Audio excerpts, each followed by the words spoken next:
भाजपच्या सगळ्यात ताकदवान संसदीय समितीमध्ये फडणवीसांच्या एंट्रीची जोरदार चर्चा सुरू आहे। फडणवीसांच्या संसदीय समितीच्या एंट्रीला संघाचा पाठिंबा असल्याची माहिती सूत्रांकडून मिळते।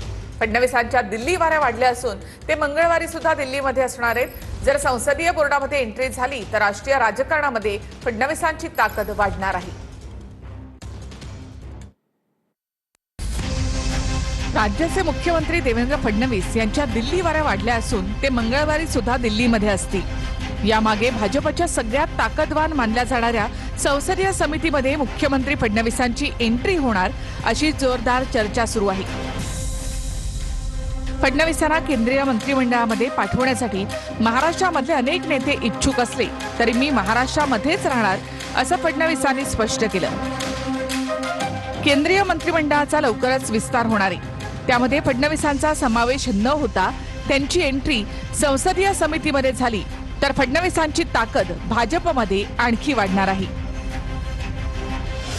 फडणवीसांच्या संसदीय समितीच्या एंट्रीला संघाचा पाठिंबा असल्याच्या चर्चा आहेत। ही एंट्री होणारच अशी सूत्रांची माहिती आहे।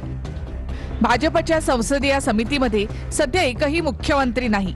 जर फडणवीसांची एंट्री झाली तर राष्ट्रीय राजकारणामध्ये भाजपच्या अंतर्गतही फडणवीसांची ताकद वाढणार आहे।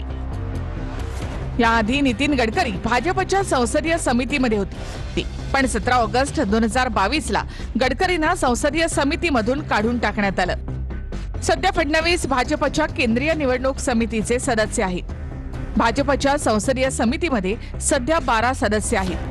या समितीमध्ये मुख्यमंत्र्यांना सामील करायचं की नाही याबाबत भाजपमध्ये अंतर्गत चर्चा सुरू असल्याची माहिती आहे।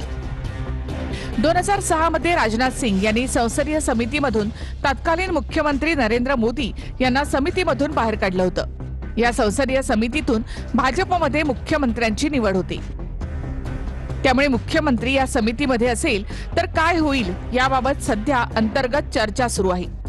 सध्या योगी आदित्यनाथ, फडणवीस, आसामचे मुख्यमंत्री हेमंत बिस्वा शर्मा यांना समितीमध्ये सामील करून घेण्याच्या चर्चा सुरू आहेत। पण महाराष्ट्राचं प्रतिनिधित्व म्हणून फडणवीसांची संसदीय समितीमध्ये मोठी दावेदारी असल्याची चर्चा आहे।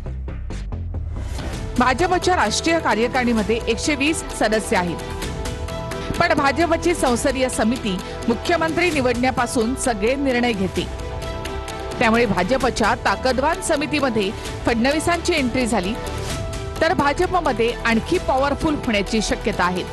या सर्व शक्यतांमुळे फडणवीसांच्या सतत दिल्ली वाऱ्या सुरू आहेत अशी ही माहिती आहे।